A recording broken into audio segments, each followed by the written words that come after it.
teman-teman, bagaimana? Apakah sudah bisa mengatur keuangan dengan baik? Nah, di sini saya akan menjelaskan 3 cara sederhana agar lebih cerdas mengatur keuangan.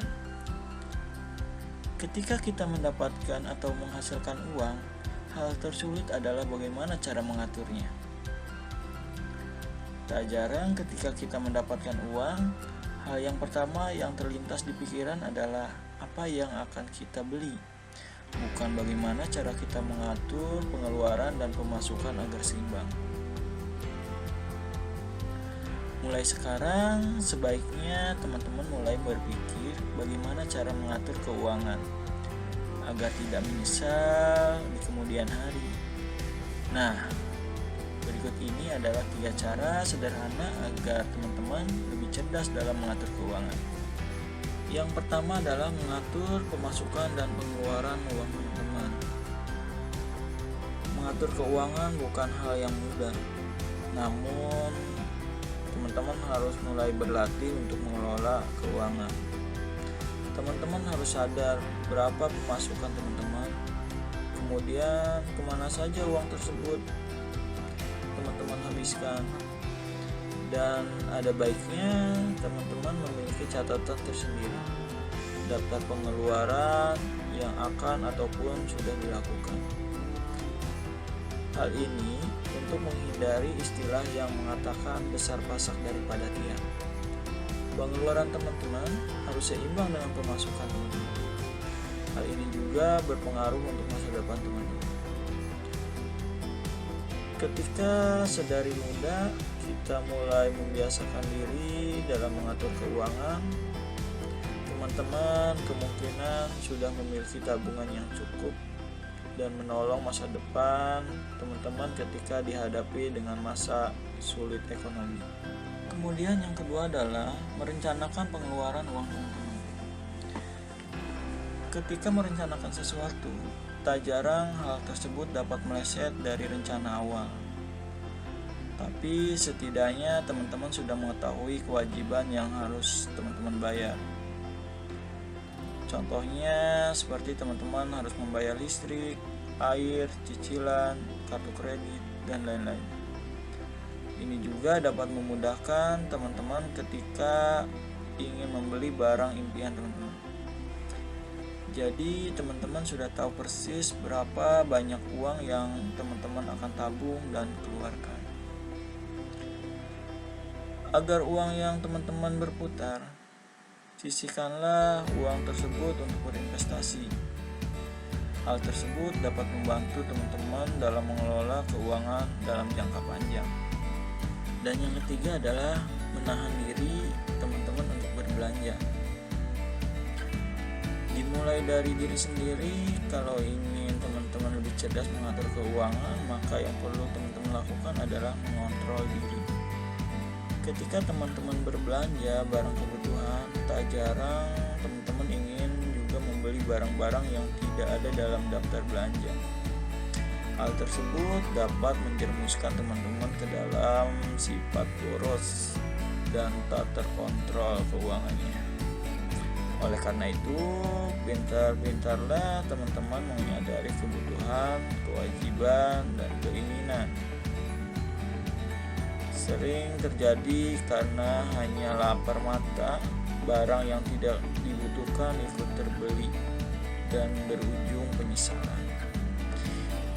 Itulah 3 cara sederhana agar lebih mudah mengatur keuangan, jangan sampai menyesal di kemudian hari. Ohayo gozaimasu, konnichiwa, konbanwa. Minasan, kyo no danjiki wa dou deshou ka? Daijoubu desu ka? Mou sousou ake danjiki dakara, mou gaman shitoite, ganbatte kudasai. Oke, minasan, di kesempatan kali ini saya ingin coba membahas tentang bagaimana cara mengontrol atau memanajemen keuangan yang baik. Apalagi kita sedang berada di luar negeri. Kita harus bisa mengontrol keuangan yang baik supaya kita bisa nabung dan bisa membawa hasil ke negara masing-masing dengan membawa hasil yang baik. Oke, di kesempatan kali ini saya ingin sedikit berbagi pengalaman saya gimana sih cara mengontrol keuangan yang baik. Nah, ada 3 prinsip sederhana yang perlu kita ketahui. Yang pertama, teman-teman harus sadar diri. Berapa sih pemasukan kita dan berapa pengeluaran kita setiap bulannya. Terus yang kedua, teman-teman harus bisa mempunyai planning pengeluaran kita ke depannya. Jadi kita mau mengeluarkan uang berapapun buat kedepannya itu buat apa sih? Nah, kita harus mengontrol pengeluaran kita dan memanajemen pengeluaran kita ke depannya seperti apa. Terus yang ketiga, kita harus sabar-sabar deh untuk ikut teman-teman jalan-jalan atau beli barang elektronik atau beli barang yang kurang begitu penting. Itu kita harus sabar-sabar atau menahan diri untuk melakukan hal seperti itu. Emang sedikit susah tapi lumayan cukup baik kalau bisa dilaksanakan dengan baik. Kali ini saya akan coba memaparkan sedikit tentang manajemen keuangan yang baik itu seperti apa. Nah, saya punya Excel yang saya gunakan setiap harinya dan saya selalu mengontrol keuangan saya setiap hari. Oke, teman-teman mungkin bisa lihat di Excel saya seperti ini. Ini Excel saya yang sudah saya buat secara sederhana. Saya buat sederhana mungkin supaya mudah dipahami. Di sini ada periode, saya buat per bulan. Kemudian ada saldo awal, di sini bisa isi saldo awalnya berapa dan saya sudah linkkan ke saldo awal di sini. Kemudian saya buat level, di sini ada level baik, cukup dan buruk. Nah, di sini adalah level yang saya maksud adalah level pengeluaran saya setiap minggunya. Di sini level baik saya buat target di 0 sampai 10.000. Kemudian level cukup di 10.000 sampai 20.000. Kemudian level buruk ada di 20.000 dan seterusnya. Nah, di sini saya buat data per minggu. Jadi di sini ada minggu pertama, minggu kedua, minggu ketiga, dan minggu keempat. Nah, setiap minggunya saya buat data seperti ini. Di sini ada nomor, terus ada data transaksi, tanggal transaksi. Di sini ada item transaksi, ada saldo awal, pemasukan, pengeluaran, saldo akhir, dan not keterangan. Nah, oke, kita langsung aja ke simulasinya. Di sini misalnya saya punya uang 90.000 yen. Saya masukkan 90.000 yen. Nah, otomatis saldo saya di minggu pertama, saldo awal saya 90.000 yen dan saldo akhir pun sama 90.000 yen karena belum ada aktivitas transaksi apapun. Nah, kemudian misalnya di tanggal 2 saya melakukan transaksi pembelian beli alat-alat dapur, misalnya beli belanja di Daiso habis 7.000 yen misalnya. Saya masukkan 7.000 yen di pengeluaran saya. Otomatis saldo akhir saya sekarang tinggal 83.000 yen. Kemudian di tanggal 3 saya belanja sayuran di supermarket. Belanja di supermarket. Habis 5.000 yen misalnya. Saya masukkan 5.000 yen pengeluaran saya. Nah, otomatis saldo akhir saya sekarang tinggal 78.000 yen. Kemudian di tanggal 4 misalnya saya punya kamera dan saya jual ke teman saya laku 30.000 misalnya. Saya buat keterangan di sini jual kamera. Berarti ada uang masuk dong ya, sebanyak 30.000 yen.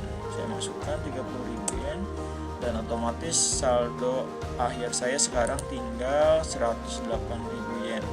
Nah, teman-teman bisa lakukan aktivitas transaksi ini sampai ke tanggal 7 dan setelah melakukan aktivitas sampai tanggal 7, teman-teman bisa lihat hasilnya nanti di bawah buat keterangan seperti ini ya. Jadi di sini ada saldo akhirnya sesuai ya 8.000 yen. Kemudian ada pemasukan ya, hasil penjualan kamera dapat 30.000 yen.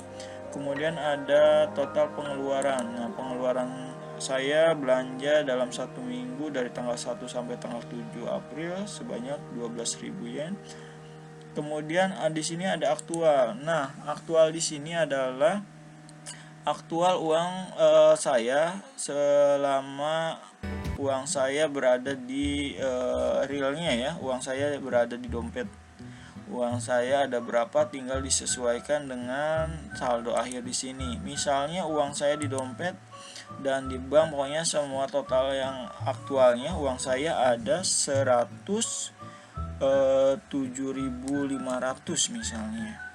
Berarti otomatis di sini selisih 500 yen. Nah, uang selisih di sini bisa ketahuan dari mana hilangnya uang ini 500, bisa dicari, dicek sebelumnya apa jatuh atau dipakai buat beli apa tapi lupa. Nah, di sini bisa ketahuan.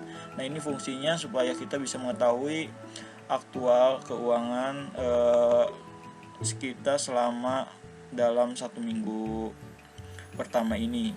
Kemudian di sini ada total akhirnya. Total akhirnya berarti uang saya yang akhir aktual dari hasil aktual di sini masuklah 107.500 yen. Jadi total akhir di sini tinggal 107.500 yen.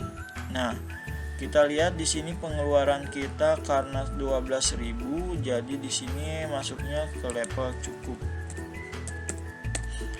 Nah, kemudian kita lanjut lagi ke minggu kedua di bulan April. Total akhir di bulan April minggu pertama 107.500, berarti kita langsung masuk ke link ke saldo awal di minggu kedua. Nah, saldo awal di minggu kedua ini ada 107.500. Nah, di minggu kedua ini misalnya di tanggal 9 saya belanja lagi, saya beli sepeda misalnya. Beli sepeda. Nah, saldo.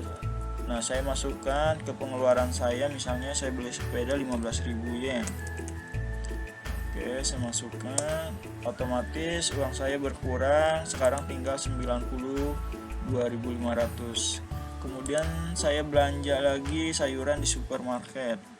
Belanja di super habis misalnya 8.000. Saya masukkan ke pengeluaran saya 8.000. Nah, saldo akhir saya sekarang tinggal 84.500 dan bisa dilakukan teman-teman sampai ke tanggal 14 ya di minggu kedua dan seterusnya. Teman-teman bisa isi dan bisa lihat hasil di minggu kedua. Hasilnya saldo akhirnya tinggal 84.500. Total pemasukannya tidak ada, total pengeluarannya ada 23.000 dan di sini ada aktual. Nah, aktualnya teman-teman bisa cek lagi ke dompet aktualnya ya. Jadi uang yang dipegang itu ada berapa, tinggal dihitung, disesuaikan ke saldo akhir yang ada di Excel ini. Misalnya sama ya, ada 84.500, berarti selisihnya 0 ya di sini. Nah, di sini karena pengeluaran di minggu kedua 23.000 termasuk levelnya kurang baik ya, berarti di sini buruk levelnya. Oke, kemudian di minggu ketiga misalnya di sini tanggal 15 saldo saya ada 84.500. Misalnya saya gajian itu di setiap tanggal 15 misalnya. Saya masukkan gajian saya di tanggal 15 April misalnya ada 160.000 yen. Saya masukkan di pemasukan 160.000 yen. Otomatis saldo akhir saya di minggu ketiga tanggal 15 ada 244.500 yen. Kemudian di tanggal 16 saya belanja sayuran lagi di supermarket. beli sayuran. Oke, saya beli sayuran, misalnya habis 7.000, saya masukkan 7.000, otomatis uang saya kepotong 7.000. Nah, kemudian di tanggal 17 saya beli pakaian.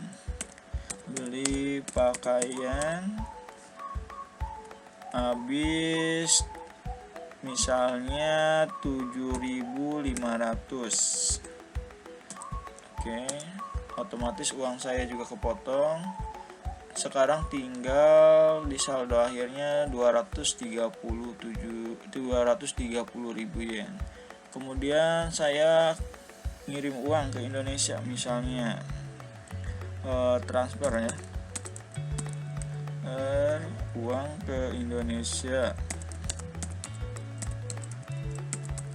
Saya misalnya transfer uang ke Indonesia 80.000 yen. Berarti di sini ada pengeluaran 80.000 yen. Otomatis saldo akhir saya di sini sekarang tinggal 150.000 yen. Jadi hasil akhir di minggu ketiga adalah saldo awal 150.000 yen. Total pemasukan saya di minggu ketiga ada 160.000 yen uang gaji. Total pengeluaran saya ada 94.500. Kemudian ada aktual. Nah, di sini adalah aktual uang real saya yang ada di dompet sama di bank. Misalnya ada sama ya 150.000, berarti saya isi di sini 150.000 yen. Berarti selisih di sini zero ya. Ya, tidak ada selisih. Jadi saldo akhir saya, total akhir di sini adalah 150.000 yen. Nah, keterangan di sini buruk karena pengeluaran saya lebih dari 20.000 ya. Di sini pengeluaran saya di minggu 3 sebanyak 94.500. Kemudian masuk ke minggu keempat. Nah, di minggu keempat ini di tanggal 22 karena saya belum ada aktivitas pembelian apa-apa, jadi saldo awal saya masih 150.000 yen dan akhir pun sama 150.000 yen. Kemudian di tanggal 23 misalnya saya belanja di tanggal 23 ya, misalnya saya belanja pakaian ya.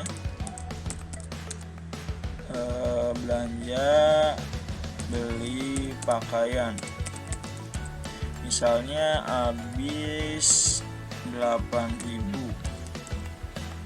Oke, saya masukkan 8.000. Oke. Kemudian di tanggal 24-nya saya beli sayuran, habis misalnya 1.500. Oke, saldo akhir saya sekarang tinggal 140.500.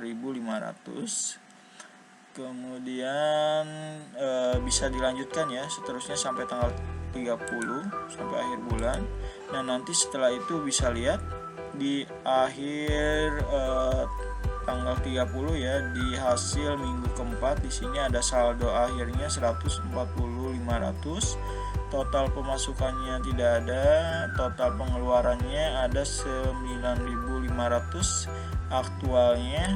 Nah, setelah dihitung-hitung aktualnya yang ada di dompet sama yang ada di bank totalnya sama misalnya, berarti masukan 140.500. Jadi selisih di sini 0 ya. Di sini saya buat total hasil akhir dalam 1 bulan. Nah, di sini ada grand total pemasukan saya ada 190.000 dari uang gaji sama uang penjualan kamera. Kemudian ada total pengeluaran sebanyak 139.000. Kemudian di sini ada grand total selisih ya, dalam 1 bulan ada selisih 500 ya, minus 500 yen. Ini uangnya bisa kita identifikasi kemana selisih ini bisa hilang ya. Kemudian di sini ada saldo akhir. Saldo akhir di bulan April, saldo akhirnya adalah 140.500 yen. Nah, Di sini ada note keterangan, di sini masuk level cukup karena di sini saya buat level dalam 1 bulan ini, jadi ada level baik untuk 0 sampai 100.000 untuk pengeluaran dalam 1 bulan ya. Kemudian ada level cukup untuk 100.000 sampai 200.000 dan level buruk untuk 200.000 sampai seterusnya dalam 1 bulan. Nah, karena pengeluaran saya dalam 1 bulan sebanyak 139.000, jadi saya masuk ke level cukup. Nah, jadi nanti selanjutnya di bulan kelima, di bulan Mei bisa dilanjutkan dengan saldo awal lagi di 140.500 yen. Nah, teman-teman bisa melakukan ini setiap bulan dan bisa dilakukan setiap hari penginputan datanya ya. Jadi teman-teman bisa mengontrol keuangan. Oke teman-teman, mungkin itu saja yang dapat saya sampaikan tentang berbagi pengalaman mengenai masalah manajemen keuangan yang baik.